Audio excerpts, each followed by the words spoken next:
Owning a small business can be overwhelming. How can your business stand out and connect with customers? Easy. Get Constant Contact. There's so many places to reach customers. Email, text messages, Instagram, TikTok, Facebook, Twitter, YouTube, live events, the list goes on. How are you, as the business owner, expected to own all of those channels? That's where Constant Contact comes in to help. With Constant Contact, you'll reach new audiences, grow your customer list, and communicate more effectively to sell more, raise more, and fast-track growth. I use this to grow my email list, and you should too. So get going and start growing your business today with a free trial at ConstantContact.com. Just go to ConstantContact.com right now. Constant Contact, helping the small stand tall. ConstantContact.com. The 1-2 pitch, ball lined to Yount, it's short, he throws, it's over! The Brewers have won the American League pennant! Milwaukee, you have a World Series! Hit in the air, Yount makes a great catch, and Juan Nieves has thrown the first no-hitter in Milwaukee Brewer history! Swings, and there it is! A base hit in the right center! He's done it! 3,000 for Robin. And there's a drive in the left field. This is hit well, and it's gone! Ryan Braun! A two-run home run! The Brewers take the lead! Morgan, a smash up the middle, base hit to center. Here comes Gomez, around third, a throw, and the Brewers win! The Brewers are moving on a base hit by Nigel Morgan. Here it is. Yelich sends one to right center and deep. Get up! Get up! Get out of here and gone for Yelich. You're cruising for a Brewsing with me, Andrew Snyder. And me, Adam McGee. As we talk all things Milwaukee Brewers for the Eurostep Podcast Network and Blue Wire Podcast. There's one thing that's safe to say, Adam and friends, after the Brewers have played 20 games in the 2024 MLB season, 6 of those games coming against teams with bird mascots. If the Brewers existed in Alfred Hitchcock, the Birds universe, it wouldn't have gone down like that. Brewers are 5-1 against those bird mascot teams. We're going to talk about the series sweep over the St. Louis Cardinals. I think the first one in St. Louis since 2018. Is that what I saw? Before we get into all that, how you doing, Adam? I'm doing well. It's nice to see the Brewers bounce back after, what was it, 3 straight losses? I'm just going, hey, no big deal. Here's 4 straight wins. And we talked about it. You want to set down a marker. I mean, they played nicely against the Cubs early in the season. Beat the Reds. First time seeing the Cardinals. I said the Cubs. Have they played the Cubs? They haven't played the Cubs. They have. They haven't. They've not. They have not. They've not played the Cubs. No. I Okay. believe That's the first meeting with Craig Counsell comes in at Wrigley Field the first weekend in May, if I'm not Yeah, mistaken. we're actually okay. So we're like just under we're getting there. 2 weeks away from it. Boy, that's exciting for the pod. The Reds, though, they took care of the Reds quite nicely in the first meeting with the Reds. They've done the same with the Cardinals. The Pirates are up next, and the Pirates, much earlier than last year, are doing their crash back down to earth thing. Losers of 6 straight games. So against these kind of division rivals, you wanna lay down a marker. You wanna establish yourself, Andrew, as the alpha in the division, and the Brewers are very much looking like that right now. In fact, they're not just the alpha in the division, but I mean, tied in record with the Atlanta Braves in the National League.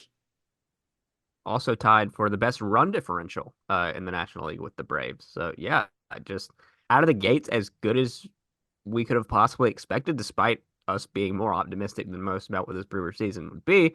But you get off to that good start through 20 games, and like we always say, those are banked wins. They can't take those away from you unless there's some sort of Everton, Nottingham Forest situation coming down the line. But, I don't think that's happening in baseball here. So, yeah, couldn't be more thrilled with the start. Great sweep in some games that could have gone either way.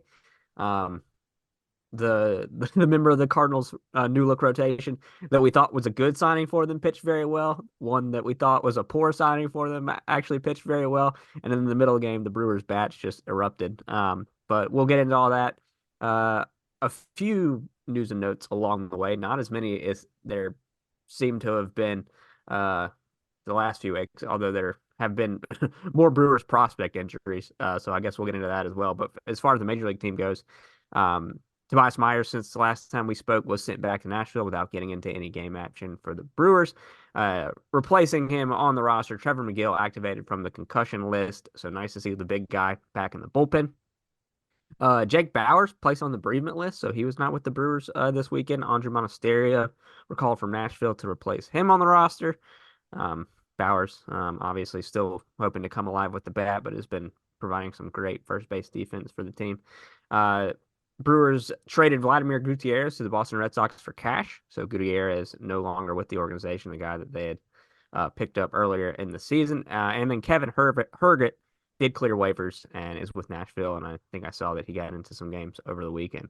But yeah, that's my whistle stop tour through roster moves, Ben. I think the one thing that's certain, and we'll talk about him in a bit, is glad to have Trevor McGill back in action after that scary injury where he obviously fell and hit his head. For sure. And the Brewers have missed him too. I mean, we'll continue, I guess, our ongoing conversation about bullpen usage and the guys who are being asked to do a lot. And part of that was certainly McGill's absence didn't help with that picture. So to see him back in the mix, it's a big positive. And I mean, the Brewers bullpen continue to look good, increasingly good, and kind of do their job at a very high level. But they're working hard too. Elsewhere in Nashville, Tyler Black homered yesterday. Seems like he's started to heat up with the bat. So a guy who, if injuries befell the big league roster or, poor performance in areas, a guy that's major league ready and waiting. 902 OPS and 73 at bats in 2024 for Tyler Black at the minor league baseball's tweet at 4:02 Eastern yesterday. He had gone for extra bases in 4 of his 6 hits in that series. So, yeah, you'll take that.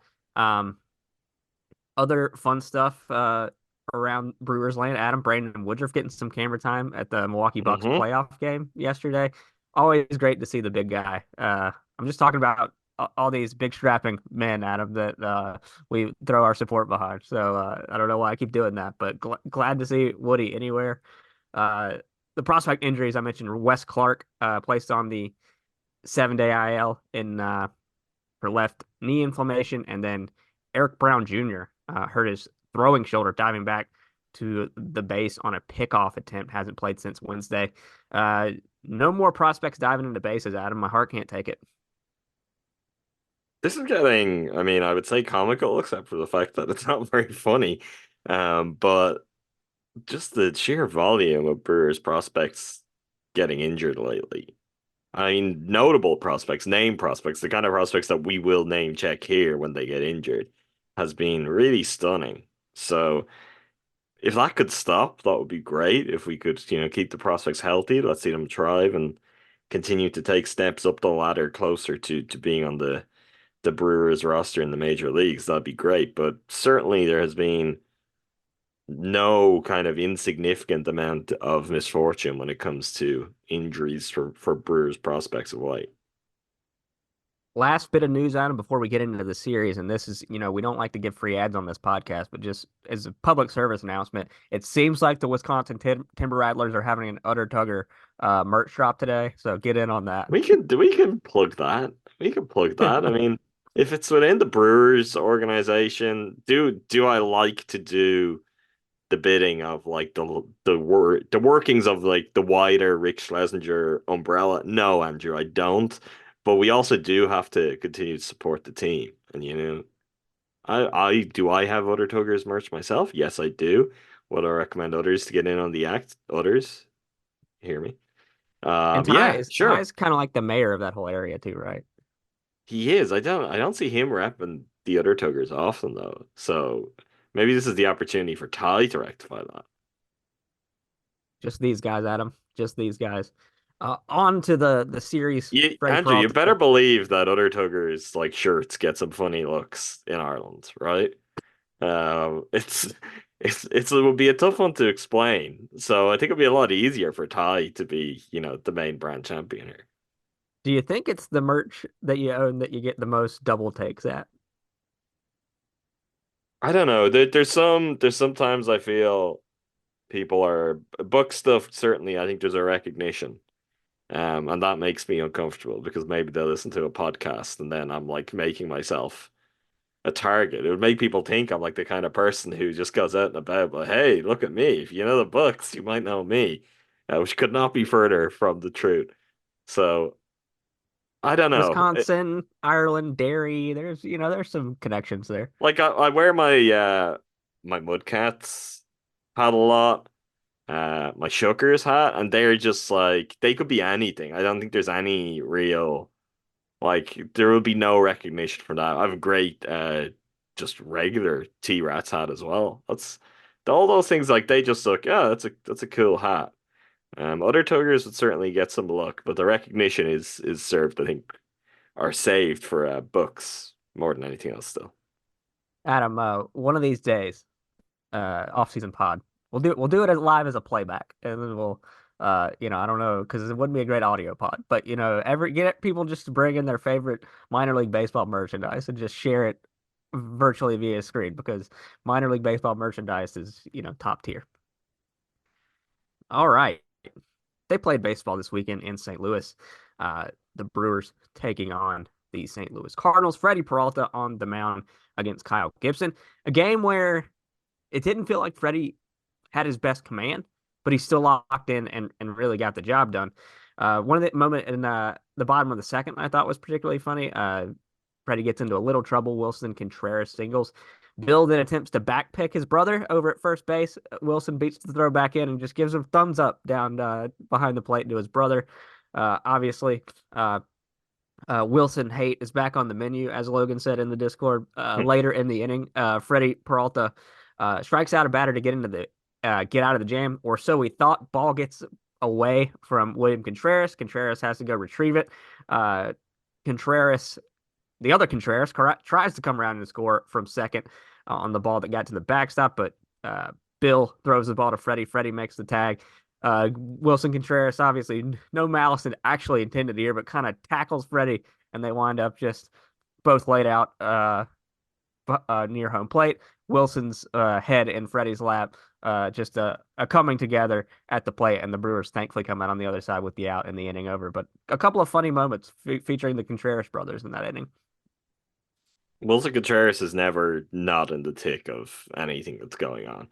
I kind of appreciate that about Bill, that he's not quite that to the same extreme as his brother. Because as much as that's fun to cheer for, that can backfire in a whole variety of ways at times. And Bill just has a little bit more. I'm just gonna go out and play baseball and get on with, absolutely crushing every ball that comes my way, as it has been lately. But listen, Wilson Contreras is nothing if not an elite antagonist. William Contreras would take that momentum and carry it on to the next inning pretty much immediately, as his double in the third inning would score Blake Perkins to make it 1-0 Brewers. Freddie Peralta continued to put up zeros even when he would get into trouble. Finishes off his outing in the bottom of the sixth. Strikes out Nolan Gorman on a 3-2 count with the bases loaded, swinging strikeout to get out of a jam to keep the game at 1-0 Brewers at that point. 6 innings pitched, 4 hits, 2 walks, 7 strikeouts for Freddie Peralta. 1.90 ERA on the season thus far for Peralta. We say it every episode that he's living up to the hype and the expectation that comes with taking over the role as the staff ace and the guy that needs to get through a lineup a couple times to save the bullpen, because we see what happens when that goes awry later in the series. But through his first 23 2/3 innings as the straw that stirs the drink in this rotation, Freddie Peralta has been excellent. Yeah, absolutely. And looking more comfortable and confident in that role with every outing. Sub two ERA now, so very early in the season, but it's the kind of thing we would have wanted to see Freddie get to those kind of lofty heights over the course of a season, in having to step up with Corbin gone, with Woody out injured. So to see early on that he hasn't been phased by it at all. Also, the fact, I mean, we got full 6 innings in this game, 100 pitches.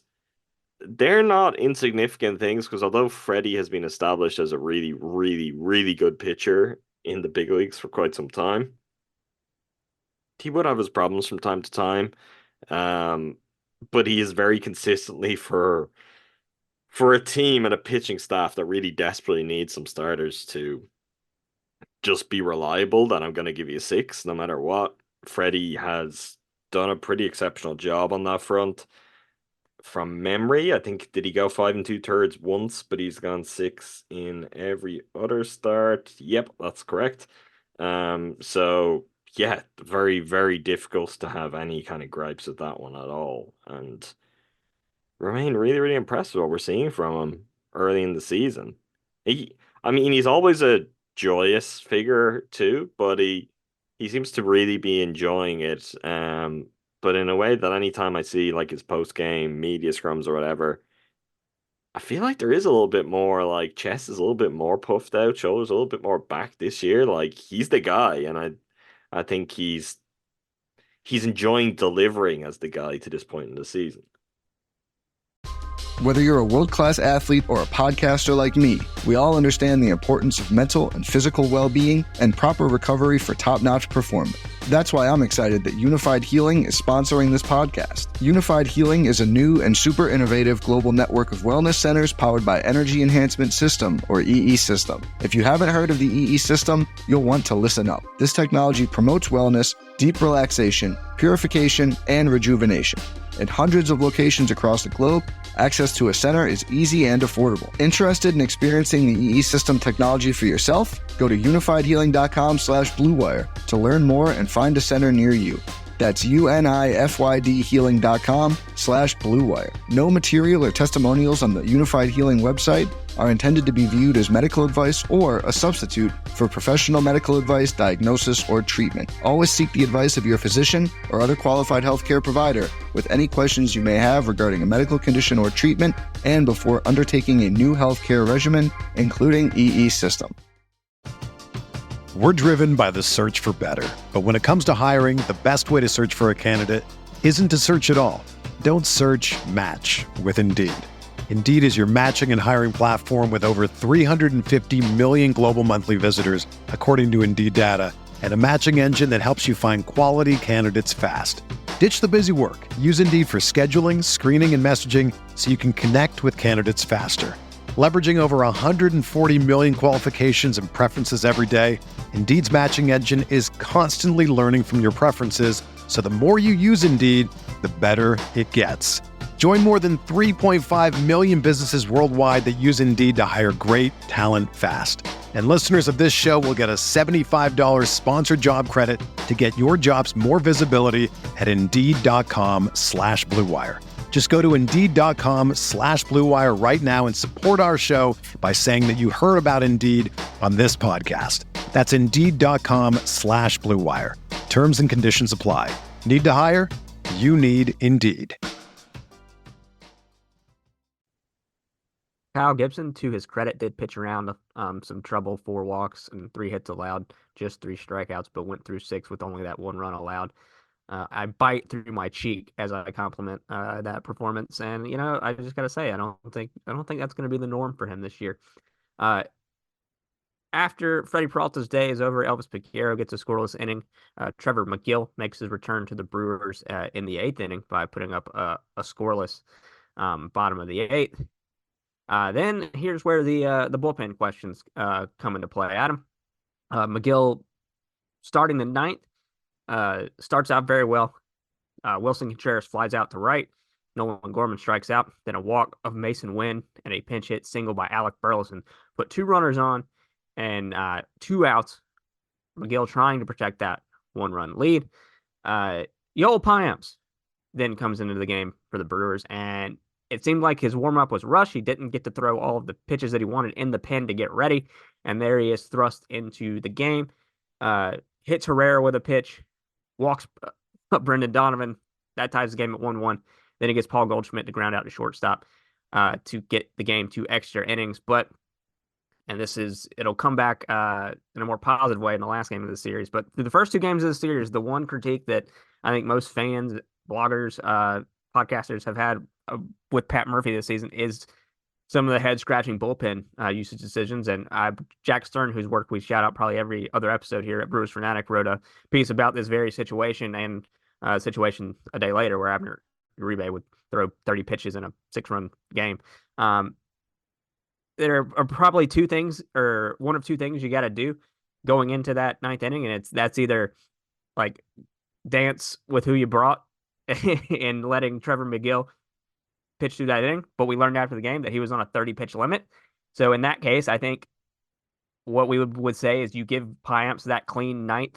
Obviously, McGill had it until he didn't, because he did retire the first 2 batters of that inning. But if you've got that ceiling of 30 pitches on him, getting Payamps into a situation where he's rushed into the game, at the very least have him ready and waiting to go so that he can come into that game and not just look all out of sorts. So a situation that nearly cost him the game, if not for some heroics from a familiar face that we'll get into in a bit. I just think I get the reasoning for saying, let's see if McGill can just get through this 9th on his own. I think you've got to, if the pitch limit's in place, like, you know what you're dealing with, you've got to have Yoel warming up sooner. You've got to be prepared for that. Well, McGill may not get out of the 9th, and it can't be something just as last minute as, by all accounts, it seemed to be.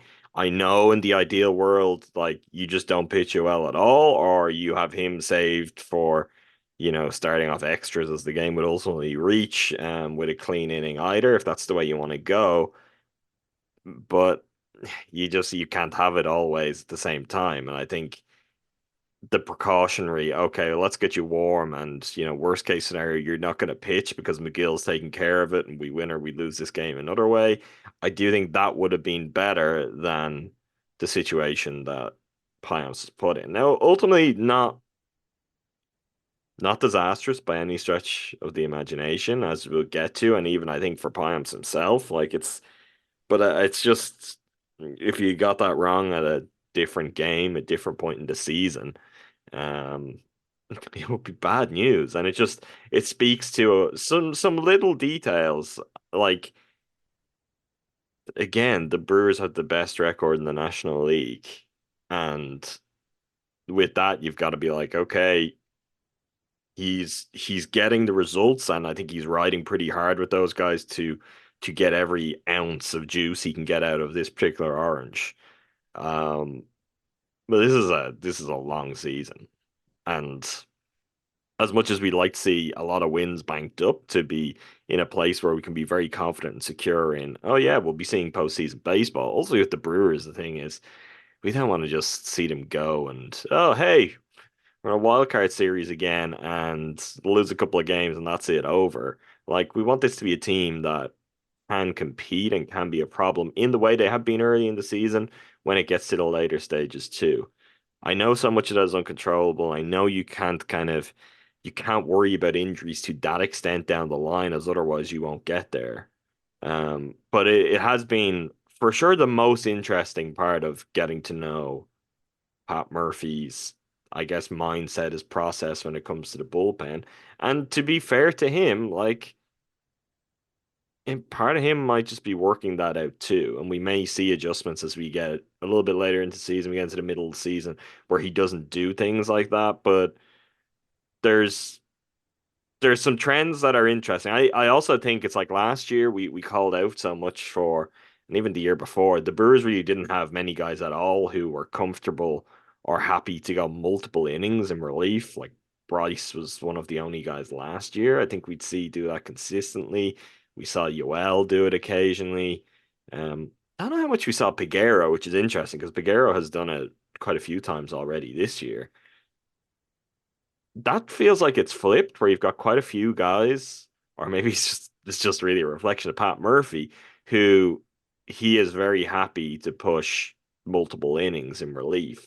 And that's great when those guys deliver if you get the balance right. But I do think it's the single inning relievers we are seeing a lot more of as a result, because some of those kind of, you know, McGill in this case, but then we want to go Bryce Wilson, if you want to go Hudson, they're being pushed as far as they can and they're delivering, but then they're also kind of out of the mix for a little bit longer, and then we're left back to, okay, well, who is available? And it feels like a lot of the same names are just getting worked. And yeah, you mentioned Abner already. I guess when we get to talk about the next game, Abner kind of factors into that, and where you're using people too. It's a tricky balance. There's no denying that, but that could have just been handled a little bit better. And even in terms of, obviously you don't want to pitch well, you're worrying about workload. You are trying to preserve them in the longer term. You also don't want your guys going out there and pitching without being like fully warmed up and ready and comfortable, because that's another way that you could create problems on the injury front for yourself. So yeah, just the fact that it seemed like UL was a little bit rushed. These things can happen sometimes, but this was a situation within their control. With knowing there was a 30 pitch limit, you should have had someone warming, ready to be in the game at that point. And it just feels like UL wasn't quite there in time. Could have been warming up a little bit earlier, maybe. Yeah, and I guess there's a different thing from when you're the right hand man to when you're the guy actually full on making the decision and it's your call. And obviously, Murph has been in the big leagues for a while now, interim manager with the Padres, and then alongside Craig for all those years. And the game has changed in terms of getting outs across that time period, and especially obviously when we did our playback for the 2018 postseason, uh, we heard a lot about the out getter mentality and how they would have to piece together games on the mound. But the last few seasons, you've had Corbin Burns, Freddie Peralta, Brandon Woodruff, guys that will just give you innings. So this is a much different ball game in terms of how you need to piece together a game. And in this game, you get exactly what you want out of Freddie Peralta, and it still ends up bubbling up and getting you with the way you used the bullpen in this game. And then Saturday, obviously, is one of those games where you're put into a really, really tough spot. But it'll be interesting to see how he evolves as a bullpen decision maker throughout the course of the season. Because then we come into Sunday here in a few minutes, and I don't have a bad word to say. I thought he kind of played it perfectly, even as Elvis Figueroa got into a little jam. Anyway, continuing back on with Friday's game, Payamps would get out of the jam without losing the game. Ryan Helsley on to pitch for the Cardinals with Blake Perkins as the zombie runner on second. Jackson Chorio grounds out to start the inning. Joey Weimer flies out. And then William Contreras with 2 outs, ground ball single up the middle, scores Perkins, makes it 2-1. Bottom of the 10th, Hobie Milner comes on for the Brewers, strikes out Lars Nootbaar looking, gets Nolan Arenado to ground out to first. That puts Paul Goldschmidt on third with 2 outs. Intentionally walks Wilson Contreras. Nolan Gorman to the plate, strikes him out looking. Brewers win 2-1. Hobie Milner coming on to get the extra inning save there. First career save for Hobie Milner, I remember seeing. So good for Hobie. It was a shaky start to the season, and he was a guy that was getting used a lot as well. And he's starting to look like himself again. Had the scoreless outing, getting out of trouble there, and love to see it from Hobie, because getting him back to his best would be huge for this bullpen, because he's a guy that obviously is trusted and will be relied on. Anything before we head into the offensive onslaught, Adam? No, I think the one thing to shout out with Hobie, you mentioned that his usage was kind of tough early in the season and he had some struggles, but the ERA is already back to 3.6. I think it's just a real testament to how quickly he can stabilize himself and how kind of level-headed he is. There's, I mean, some interesting stuff from Hobie recently.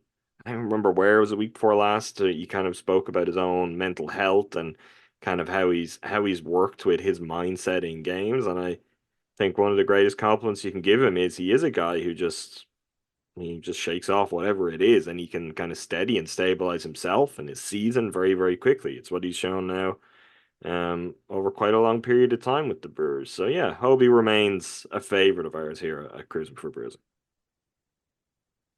Yes, he is. Um, Brewers score early in this game, and they would end up scoring often. After a William, excuse me, Contreras base hit, Rhys Hoskins crushes a homer to left to make it 2-0 Brewers. Uh, Unfortunately, this would be another tough start for DL Hall. Fastball velocity still down. Slider looked pretty good at times, but overall, uh, walks and issues with that fastball kind of ruining his day and the story of the game. For him, Nolan Arenado in the first with Wilson Contreras on base, doubles to make it 2-1. In the second, Brendan Donovan's sac fly scores Lars Nootbaar to make it 2-2. Paul Goldschmidt ground out scored Jordan Walker. That makes it 3-2. And a Wilson Contreras single to right makes it 4-2. Also in that inning, DL Hall tweaks his knee, fielding a bunt base hit that would load the bases. Stayed in the game at that point. But then would be placed on the IL after the game. The outing for Hall overall, not great. He would go 3 2/3 innings, 5 hits, 4 runs are all earned, 5 walks.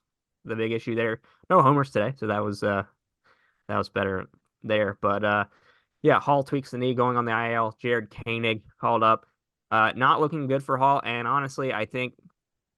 You hope the injury is nothing serious, but some time off, and then I think some rehab starts in Nashville, honestly, are not the worst thing for his continued development. Yeah, I mean, we talked about this from his last start. I don't remember if that was the last episode or the one before that. And I said, I mean, I'd just keep rolling with him as long as he's getting you enough innings. And I think again, not getting to the fourth here, like that's where it's tough. If he could get you to 4, he could get you to 5. I mean, you'd live with the 4 earned runs, and you'd say, let's keep working through it. The biggest thing he's doing to hurt the Brewers right now is just that they're not getting enough length out of him. I suppose I say that. I mean, he threw 90 pitches in this game, and he's just not getting very far. No problem getting to 2 strikes. Just put away pitches, not there. I can't remember. I want to say he was around maybe 55 or 60 pitches at the time, and there was a stat that was cited on the broadcast that he had thrown 15 of his pitches at that point with 2 strikes. I think that's the issue. It's not happening for him in terms of what is that go to that he can finish guys off with. Um, I was gonna ask, and you kind of got to it. I mean, I guess the question is, does he just have a rehab start or two coming out the other side of this IL stint in Nashville, and then we see him back up? This is kind of a point where it's a test for the Brewers of, well, how how wed are you to your vision with him as a starter? Because you could do that, and then he could come back up, and you put him in the bullpen, and who knows, maybe we've had Robert Gasser up, and he's pitching well as a starter in the big leagues, and that solves things in a different way. I don't know. But the flip side of that is, well, maybe if you really want him to be a starter, let him have his couple of rehab starts. Well, maybe also don't be afraid to have him spend a little bit more time in Nashville starting, and let's see how comfortable he gets in that role there. I thought DL Hall, for anyone who didn't watch, I thought his media availability after this game was really, really impressive because he wasn't down on himself. He comes across incredibly smart, but also just really pragmatic and I think clear-eyed in a way which, with a tough start to a season and after a tough outing on this occasion, it's not necessarily something you could guarantee, but he's quite honest about it. It's the mental adjustment of being a starter, which is the thing he's finding most challenging. He doesn't feel it is an issue with his stuff. I mean, we could certainly dispute that. But he does feel like there is a major element to kind of adjusting mentally to what it takes to be a starter and to, okay, I'm in, let's say, a 12 pitch AB with this guy, how he processes that in terms of, well, I'm trying to get through 6 innings here, as opposed to, well, I'm just trying to get the out. And maybe that's something he just has to work through. And if that's the case, well, then it's certainly something you'd like to see him kind of get to the bottom of in Nashville. I mean, I know the velocity has been a problem really across the board. So that doesn't kind of check out with just it being something that is entirely mental. But even when asked, like, do you feel you're close? Which it's a very easy thing, and I think players in these situations often will just be like, yeah, I feel like I'm really close, I'm pitching great in terms of getting ready, and it's just not happening in there. He didn't say that. He's like, I'd love to say that, but I don't know. It might not be to where I want it to be. And then, well, I read out Murph's kind of extended quotes Adam McCalvy relayed, because obviously the IL has resolved part of this, but it's also worth, I guess, keeping in mind going forward. So when asked about how to get DL Hall on track as a starter, Murph said he works quick and he's attacking, but I wonder what his internal clock's doing. I think that's the one that's got to slow down. We'll get to the bottom of it, spend some time with him here either today or tomorrow, and hopefully grab some of the positives out of this and let him know some of the adjustments that still have to be made. There were a couple of positive things, that's for sure, but we believe in the kid, so whatever we end up doing with him, it's going to be in his best interest. Then asked, does that indicate the Brewers are considering a change? Murph said, there's got to be adjustments made. We're not just going to keep rolling the balls out and letting him throw 3 1/3 and say, that's fine. It's not fine. It's not acceptable, but he's a young kid. That doesn't mean he's not great. It's just what he's going through right now. I think it's all very fair, and I think probably helps DL Hall be pretty clear-eyed in it too. It's like the Brewers aren't going to BS, and Pat Murphy certainly doesn't do that with anyone. And at the same time, they're very kind of open and clear in the fact of just how much belief they have in him. Hey, it's Kaylee Cuoco for Priceline. Ready to go to your happy place for a happy price? Well, why didn't you say so? Just download the Priceline app right now and save up to 60% on hotels. So whether it's Cousin Kevin's Kazoo Concert in Kansas City, go Kevin, or Becky's Bachelorette Bash in Bermuda, you never have to miss a trip ever again. So download the Priceline app today. Your savings are waiting. Go to your happy place for a happy price. Go to your happy price, Priceline. You ready? Showtime. On May 3rd, summer starts with The Fall Guy. Let's do it later. Let's drink a spicy margarita. Make some bad decisions. Yes! Audiences are falling in love with the most entertaining film of the year. Fall Guy. Fall Guy? Fall guy. That's what the poster said. See Ryan Gosling and Emily Blunt in the movie critics say exists to make you happy. Trying to make it out? Nope. Because I don't either. It's not what I'm into right now. What are you into? Talking. Yeah. The Fall Guy. Only in theaters May 3rd. Rated PG-13. Yeah, I saw, like you said last episode, never go on Twitter, but I saw some people making the old, like, always going on the IL because it sprained ERA kind of a thing. But Murph's quotes right there show you, like, he's not going to do something like that to, like, not hurt feelings. DL Hall's got options. If he wasn't hurt, they could still option him to Nashville and let him figure things out. So I don't think there's any shenanigans going on there. And I think you said it right there about what they do next. I think a lot of that depends on how his replacements fare in the rotation and how he looks in some appearances in Nashville.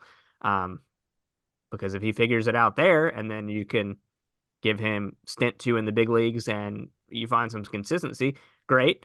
Or if he never finds it there and you say, all right, 1 to 2 inning stints, he's 97 up in the zone, we want this DL Hall as a relief weapon, then you know. But I think you do have, with hopefully Gasser coming up soon, Jacob Junis coming back from the scratchy shoulder, maybe some other options in there as well. I think you can kind of give him some time to figure things out because, like Murph said, the 3 2/3, 4 or 5 runs isn't doing anybody any favors. And I guess this kind of gives you a chance to take a breath, take a beat, figure out what's working, figure out what's not working. And I don't think doing that at Nashville is necessarily the worst thing.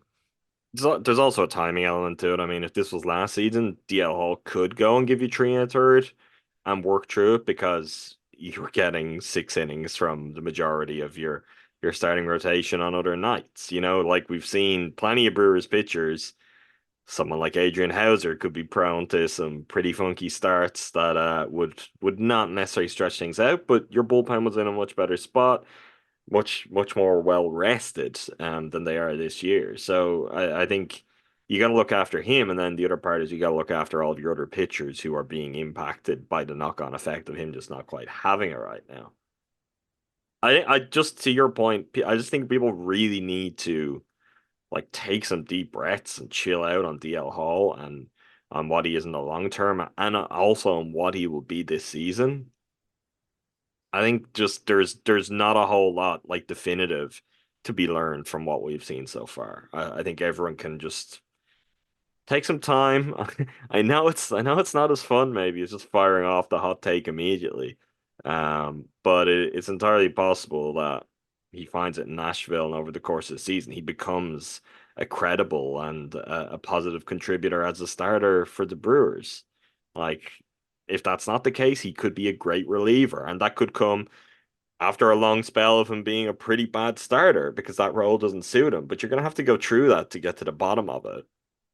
I just Brewers fans shouldn't have to be reminded about this sort of stuff too. Like, look how Corbin Burns started with the Brewers. I'm not saying DL Hall is Corbin Burns, but there are players and there are cases that certainly should buy just some more patience, more of a hands-off approach of, all right, let's see what he is day to day, and then by the end of the season and into the start of next year, we're having different conversations. And the Brewers themselves might be having different conversations, but we're just so early in this that I would again preach patience, say, just put down the phone, Andrew. Just hold up with the Twitter fingers. Not you. I know you're relatively, patient. I don't tweet often either about sports. Moving on to where we were in this game with the Brewers down 4-2 in the top of the fourth, they would get those runs right back and then some after a Blake Perkins double. Bryce Terang homers to right center field to make it 4-4. Jackson Chorio follows that with an opposite field homer of his own to make it 5-4. And it had only just begun, Adam.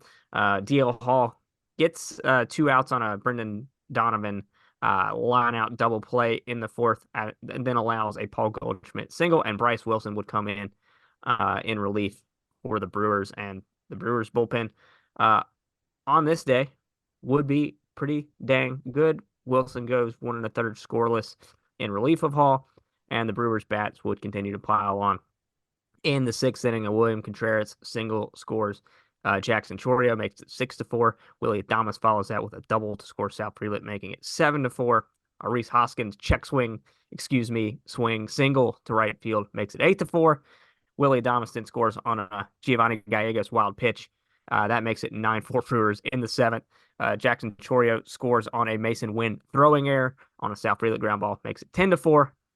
In the 9th, Jackson Chorio single scores Blake Perkins to make it 11-4, and then Bryce Terang would score on a Sal Frelick double play to make it 12-4. Also in relief on this day, Hobie Milner again, 1 1/3 scoreless with a strikeout. Abner Uribe pitches around 2 walks, strikes out 2 in 1 2/3 innings. Thiago Vieira would give up a run on a Nolan Arenado sacrifice fly in the 9th to make it 12-5, but would ultimately get out of the inning. Brewers win 12-5 as the bats pick up DL Hall and just erupt after he left the game, starting with that Terang 2-run homer.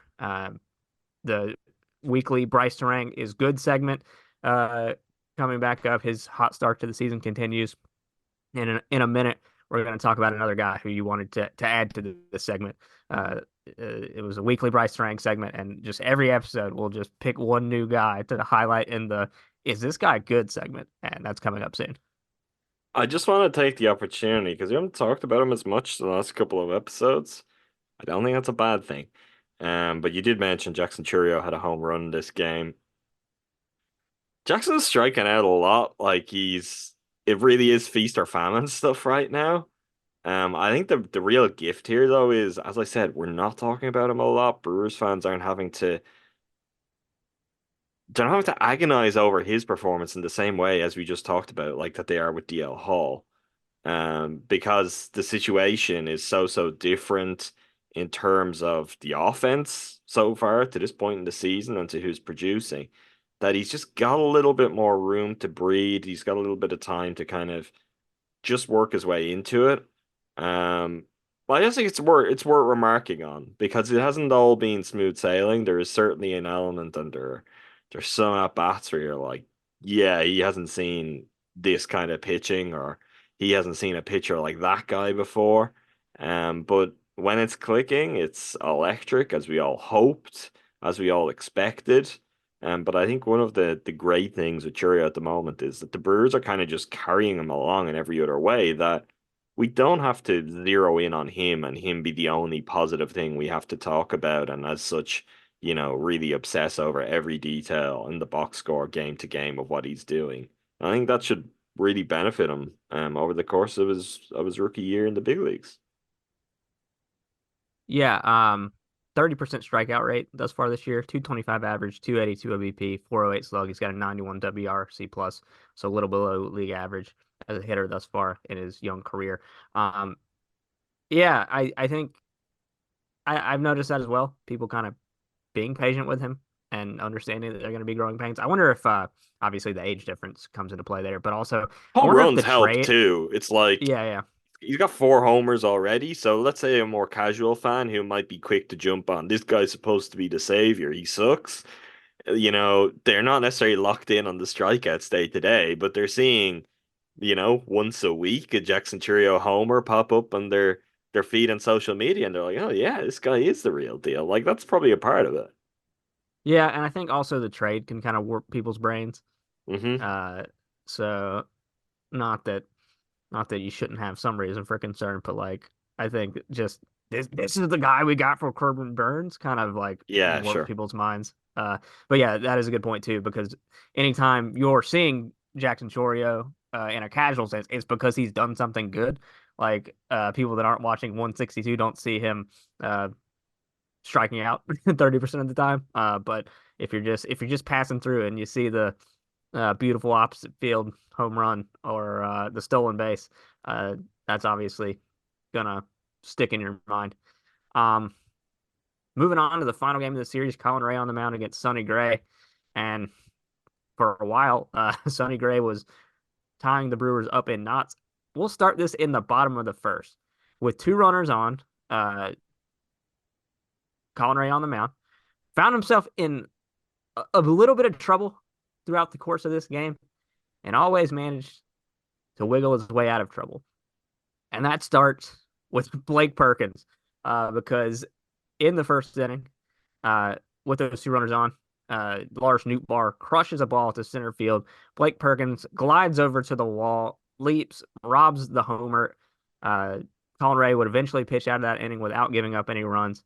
But what a play by Blake Perkins, a guy who's having just a heat check start to the season, a guy that we probably for large portions of the offseason and spring training didn't expect to be in this outfield mix, but he's there now. Garrett Mitchell obviously missed a lot of time to start the season, and right now, until something changes, and with Yelich down as well, it seems like Blake Perkins is kind of nailed on into that center field role for the foreseeable future, and he's going out and earning it every day thus far. Yeah, it's kind of crazy.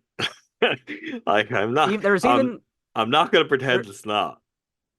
there was an article, it was either Hogue or Rosiak the other day, saying as much from the mouth of Pat Murphy. Like Murph said, I guess last spring training or whatever it would have been, whenever they signed him, he kind of got the sense that like Murph wasn't, his type of player, or no, Perkins wasn't his type of player, and he said it has taught him to kind of not judge a book by his cover or make a decision about a guy until you really see him go out there and play, and now he loves him. So it is crazy, and Pat Murphy agrees with you.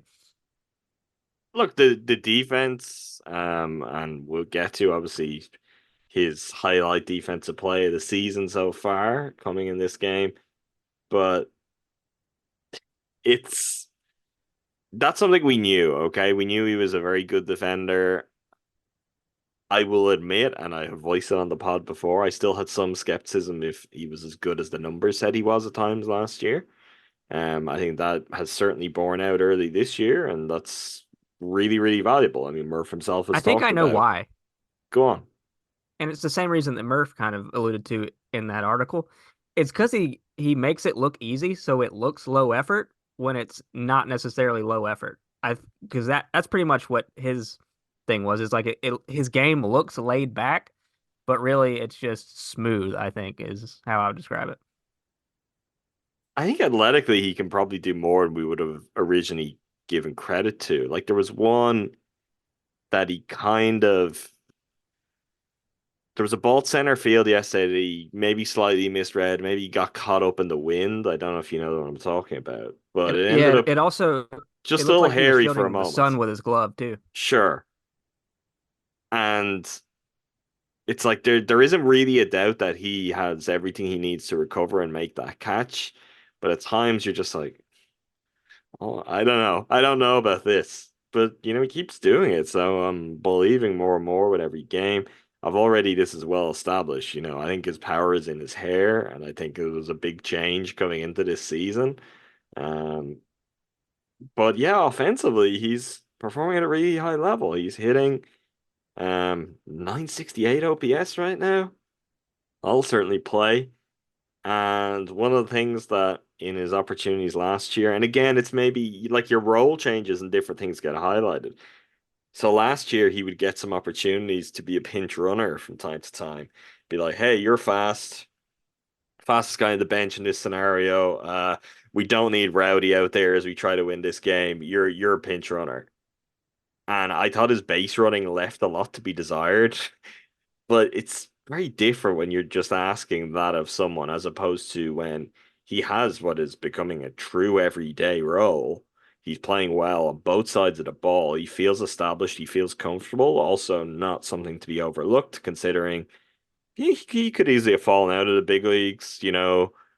Either really at the time the Brewers picked him up or after that, like based on, I mean, his overall levels of performance last year. If the Brewers had decided, hey, you're in Nashville and it never really clicks, who knows if he's back up there. But all of that has kind of gone away, and he looks comfortable. He's playing exceptionally well, and long may it continue.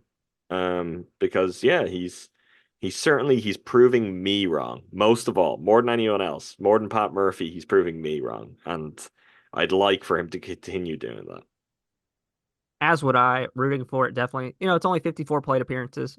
So is this level of play going to last forever? Probably not, but his walk rate thus far is only 7.4%. It was 13.7% last year. So maybe as the good fortune with his batted balls regresses a bit, maybe the walk rate normalizes as well, and he has some consistent level of just being a more productive and consistent hitter than he was last season, and that would be enough with just the defense that he provides. So we'll be interested to see how this keeps progressing over the season. At the very least, Adam, much like the wins in the standings, this is bank, this counts, this helped the Brewers for this stretch. Even moments that become eventually unsustainable, like Owen Miller's run last year, where he just dinked and dunked his way to a hot streak. That helped the Brewers win games and win a division. So whatever happens with Blake Perkins the rest of the way, I feel like the Brewers at least have a player that can contribute to winning on this team, and it's been great to watch how it starts this season. This game would not be an offensive onslaught like the last one. Sonny Gray and Colin Ray just absolutely dueling. Ray would get out of a little bit of trouble again in the second, and then Gray would get out of the third in order with 2 strikeouts. Ray This is finally back-to-back Gray starts, right? Where he's gone up against just an unbelievable pitching performance from the opposing starter, and he has come out, on the winning team in the end. Yeah, the last one was Michael King's effort where he had the Brewers no hit deep into that game. Colin Ray standing down on the other side. He just sticks with it, though. It's like, okay, he's not going to out-duel those guys, but he's not leaving the game early, like all that early, relative to them. Like he's doing his job. That's a really impressive thing in its own right. Because I don't know how I'd feel. I'd say a Colin Ray type starting pitcher in the big leagues if you're going out there, and in this case, it's Sonny Gray's got 12 Ks, and you're like, oh. Or if it was, yeah, okay, I'm going up against a no hit bid as it was before that. It's like I think that might start to get into my head somewhat. Colin Ray does not care. You cannot get in Colin Ray's head. You sure can't. And obviously, big 3-run saving catch in the first, and then he gets out of trouble in the second. And then the third and the fourth inning were a key to him getting through 5 and 1 batter without recording it out in the sixth. But he goes 3 up, 3 down in the third, 3 up, 3 down in the fourth with a pair of strikeouts, gets Mason Wynn and Nolan Gorman, or excuse me, 1 strikeout in that inning. Gorman lined out. Gray continues to just pile up strikeouts in the fifth. And then bottom of the fifth, Ray again gets himself into a little bit of trouble. Ciani single, gets a Brendan Donovan fly out, Wilson Contreras fly out, Nootbaar bunt single, puts 2 runners on, and then he gets Arenado to pop out to first. Gray again, 1, 2, 3 inning in the sixth. Ray pitches to the first batter in the bottom of the sixth, walks Paul Goldschmidt. That ends his day. In comes Brian Hudson, who strikes out Alec Burleson. Mason Wynn line out, Nolan Gorman strikeout. So we're scoreless through 6 in this game, and then the Brewers would finally get to Sonny Gray. We're talking about it in the Discord, gspn.info. But in spring training, the murderer's row of this lineup, the run-producing portion of this lineup, Adam, that we all talked about, the Terang, Blake Perkins, Owen Miller stretch. We all said it. We all predicted it. After a Rhys Hoskins strikeout, Blake Perkins singles. Bryce Terang would then single, putting runners on the corners. Bryce Terang immediately steals second. 10th stolen base of the year. Last I checked, he was tied with Elly De La Cruz for the most steals in Major League Baseball. I did not check to see if De La Cruz did any more stealing in his game, but Bryce Terang's speed on the base paths continues to be something that shows up and makes an impact for the Brewers, because the next man to step to the plate, Owen Miller, singles to left, scores Perkins, scores Terang, makes it 2-0 for the Brewers.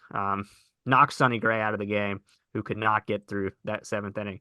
He was dominant until he wasn't, as the Brewers singled him right out of that baseball game. You've got to love it. You've got to love it. It's that sticking to the task. It's just not getting phased by it. It doesn't really mean anything. Again, like, I give the credit to Colin Ray, but also let's look at the Brewers offense across those games. Like, it's not really doing a whole lot to them. We're getting no joy against a certain guy. Well, let's just keep plugging at it, and eventually the dam will burst, Andrew, and the offense just prevails. I mean, this is the thing. I think we should also, something we should shout out here. I mean, this is a sweep of the Cardinals on the road. We're wrapping up. The Brewers have an MLB best 10-2 road record. They're only 4-4 at home so far this season. And we're talking a lot about the sustainability of various things. Yeah, it's probably not sustainable that they win 5 of every 6 road games for the entirety of the season. But I would also bet that this team is better than 500 at home over the course of the year.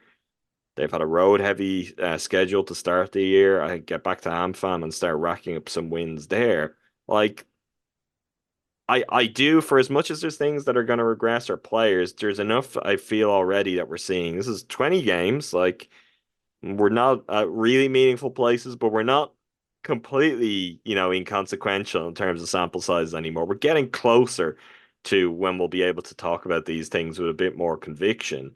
I think there's a lot there with the Brewers that will see them kind of continue to win at a very, very high level. And sure, one of the things that factors into that is the ability to just kind of, I don't know, that mentally they seem very, very strong, very, very impressive. They stick with it in every game, and you don't just get in their head. It's not like you shut them out for 6 innings and they roll over and be like, oh, it's not our day.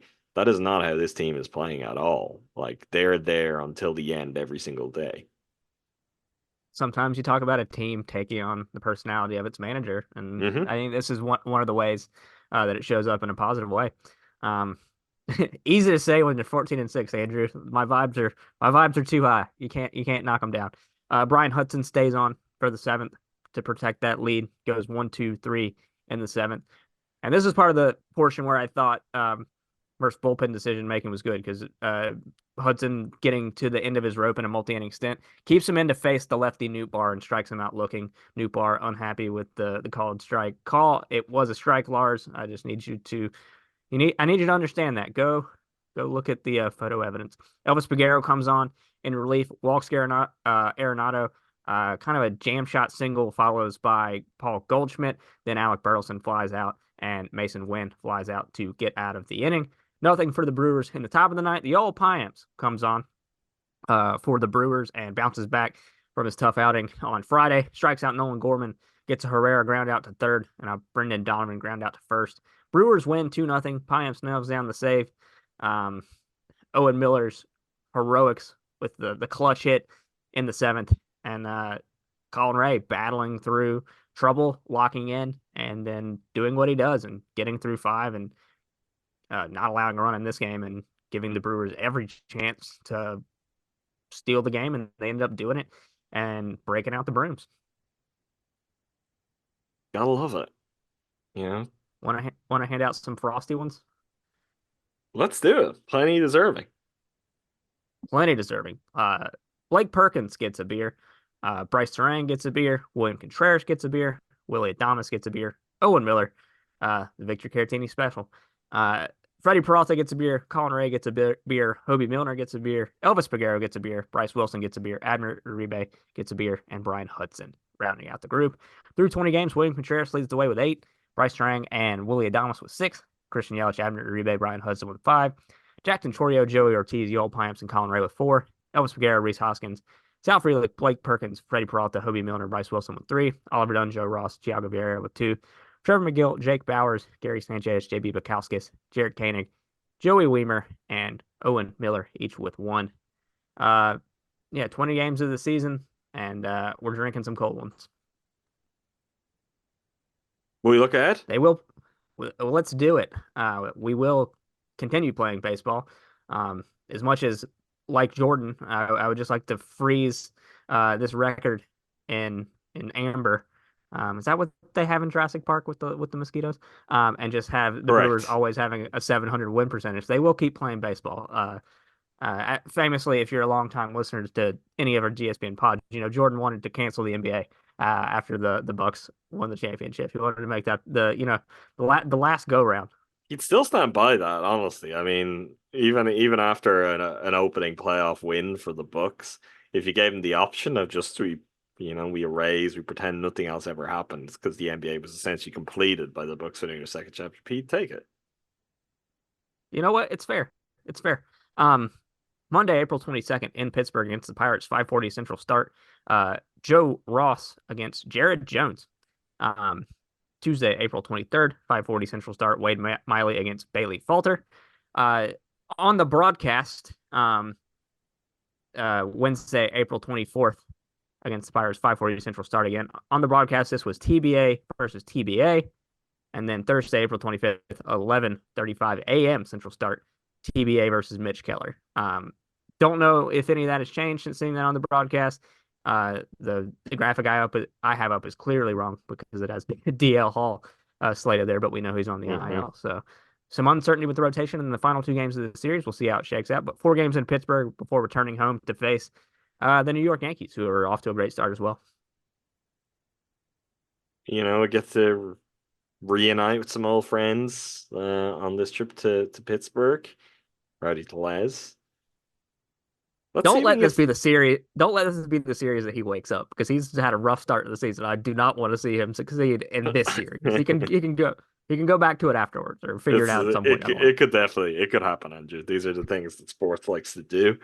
But yeah, we'll see. Let's get some Brewers hit baseballs in the Allegheny. I mean, that's the most important thing here. Yeah, we await Christian Yelich's return because we know. I know that's unfortunate. It's a real pity that he's not in the mix for this trip to Pittsburgh. All right, that does it for now. To make sure you never miss an episode, you hear us recap that Pirate series and every other series throughout the season. Subscribe wherever you get your podcasts. That's Cruising for a Brewsing. You should also check out the rest of the GSPN shows. We got the Eurostep Podcast Network, the main feed, home to all things Milwaukee Bucks. We are in playoff mode. We're locked in. Ty, Rohan, and Jordan recorded a post-game 1 pod breaking down Dame Lillard's, big game, big first half against the Pacers that got the Bucks off on the right foot. I was asleep. Listen, Brewers fans, you can get my thoughts right now. Very fun, encouraging. I'm gonna have to make this explicit for this now. It means jack shit if they don't go and do it in game 2. And you know what? You go and do it in game 2, then you got to go and do it in Indiana. And you know what? You win this series, you got to show up in the second round. This is not the 2017 Milwaukee Bucks. One game against the Pacers, that does not do it for me. This team, if they're going to be good, it means conference finals. That's why I would be shocked with the year they've had with everything going on if they could go beyond that. I don't expect them to. I've been out in front of this. But that's what the measure for success is. So very encouraged. I had a lot of fun watching that game. But don't get carried away. We've got to be more demanding of the Bucks, more demanding of ourselves. Let's see the same in game 2. And then let's see you close out the series. To the content last night. I was just talking about all the big strong men with tears in their eyes coming up to me, asking if the lights were too bright for Tyrese Halliburton, but it just kept happening. That's the kind of talk I will not partake in one game into a series because Tyrese Halliburton could come back and shine those lights in all of our eyes. It's one game. We know this Bucks team's problem has been consistently maintaining a level that is befitting of their talent. So I only slander him to be like one of those guys on Twitter because I lost a bet that I was believing in. Wow! You're in his mentions, are you? Sending screenshots. That I was not. All right, for all things Bucks throughout the playoffs, there will be pods after every game. Some others, I guess, in between games at times. I will be a part of it. I feel like game 3 will be my first playoff pod if I have my schedule right in my head. But yeah, between the Eurostep crew, the Win and Six crew, we'll have you covered all throughout the playoffs. So for all things Bucks, I'm sure everyone listening here is also locked in on the Bucks in the playoffs. The Eurostep Podcast Network feed, that's where you can subscribe to. And not forgetting the Green Bay Packers. Big week for the Packers. Talking to Tundra, Numac and Jordan have you covered in all things Green Bay there too. Last but by no means least, we got Make Time for This, where we talk movies and pop culture. I say we because it is Andrew and I. Last episode, we talked about Dune Part 2. We should have another one coming up later this week, I think. So yeah, if you want to hear Andrew and I talk some more, talk about movies, Make Time for This. That's where you can subscribe. Until next time, thanks again to all of you for listening. Thank you, Andrew. Thanks, Adam.